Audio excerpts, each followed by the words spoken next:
Hey, hey, hey, welcome to On the Fringe. I'm Gavin Lucky, and this is my good friend Dave. Hey everybody. And today we are talking about something that, what with everything going on in the world, is not being talked about that much, but is a concerning military buildup around the city of Bamako. Now, Bamako is the capital of Mali in West Africa in the Sahel, a region we've talked about before. And since September of this year, it has been under a blockade by JNIM, which is an Al Qaeda affiliated jihadi organization. And the blockade has affected all roads going into Bamako, and they have now cut off, in the last couple of weeks, they've cut off fuel supplies coming in. The government has imposed a shutdown on schools, and there is currently a rationing of fuel. I believe current estimates are they'll probably run out of their fuel reserves within a week. Dave, can you just start us off? How did we get here and what does it all mean?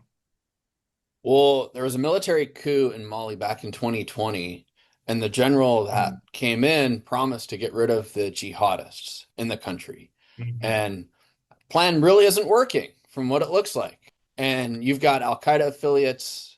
These guys, JNIM, are Al Qaeda affiliates. You have other terrorist groups that are trying to push the country to implementing a Sharia form of law. And Mhm. they're trying to use Mali as a base to expand across the whole entire region. And this situation is not looking good for Mali. It's not looking good for people in Mali as well, for expats or for other foreigners that are in the country. And the US Embassy in the last couple of days has noted that everybody who is in Mali should, quote, depart immediately because, like Gavin was Yep. saying, there is a lack of aviation fuel. And the longer this goes on, if there is a full blockade and these guys run out of fuel, well, you might be able to land a plane there, but you're not going to be able to fuel up and make the trip back to Paris or to Munich or to Madrid or to wherever you're going to be going outside the country. So it's worth noting, and we're not going to get into it today because there's too much to unpack, but Mali has had a very turbulent recent history. And after the coup in 2020, there were two coups actually in the last 5 years. There's one in 2020 and there was one in 2023.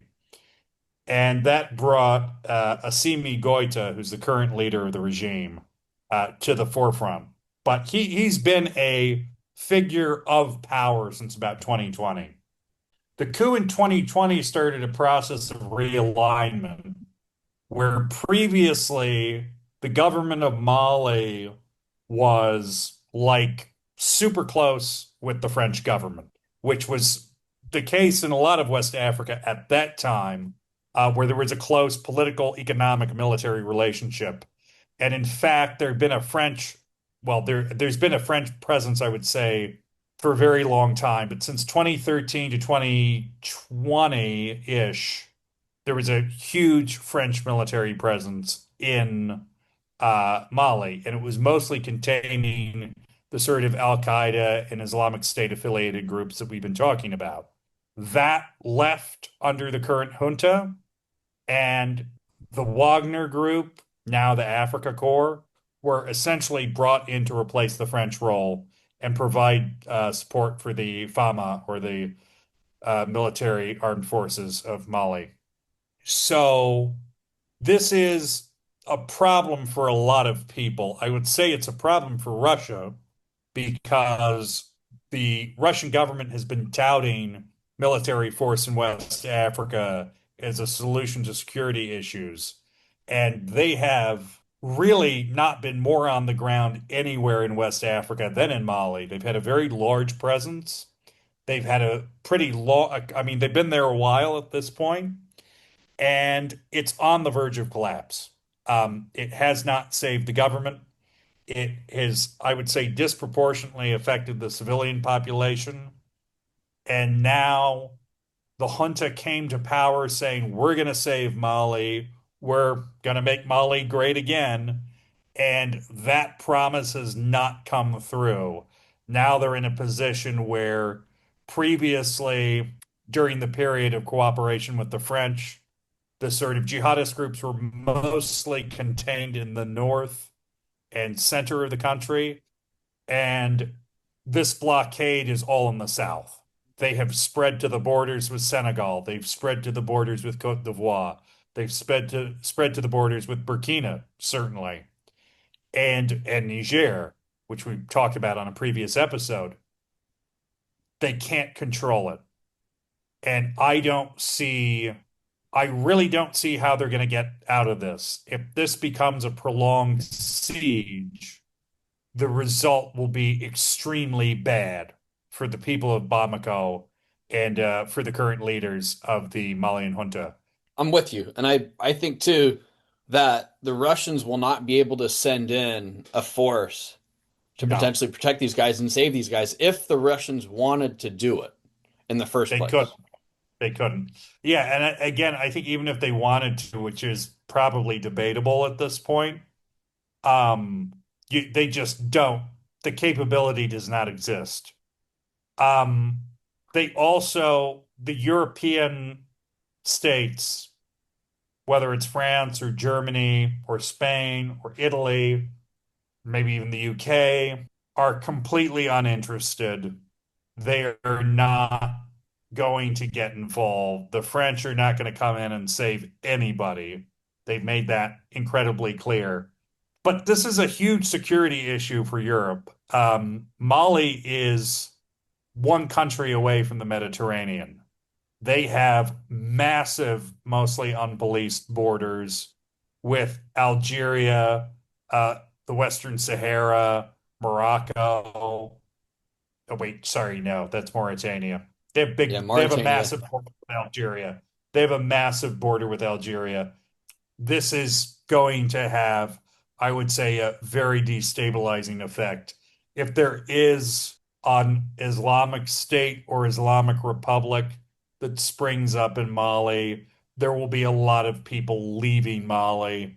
If that state spreads its influence to Burkina or to Niger, there will be a lot of people leaving. That will have a domino effect on the region, which is Yeah. struggling already, to Yeah. be quite frank. Oh, thanks. I was going to jump in real quick and say, you guys have maybe seen something in the news lately about Nigeria and that you have Islamists in Nigeria that are killing Christians. Nigeria is a couple of countries away from Mali, but still, you have terrorist groups and Islamists that are taking root in this part of the world. And right now, there's nobody out there that is trying to stop them. Trump said he might be sending troops over there potentially, but as of now, there's nobody that is willing to step up. Well, I wouldn't agree with that. I think they have been trying to stop them. There was a European effort. There was actually an American effort in Niger to counter Yeah, these groups. It was pretty robust while I was living there. The but Nigerian army, again, the Nigerian army, the Chadian army, the Cameroonian army, mhm. all of these regional militaries have been involved in fighting these groups. But it has been very difficult. I think also in northern Nigeria, where the brunt of the fighting has been taking place, and the majority of the civilians being affected are Muslim up there. Um, the issue that they've had is the Nigerian army's approach has been, I would say, a little reliant on brute force. And it's worth noting that actually after Trump made that statement, the Nigerian government has come out and said, we welcome your cooperation. Like they're aware they're not doing very well. There is no lack of awareness on that. I think the issue is, and this is a separate episode, a lot of the root of this insurgency comes from deeper social issues that you can't shoot your way out of.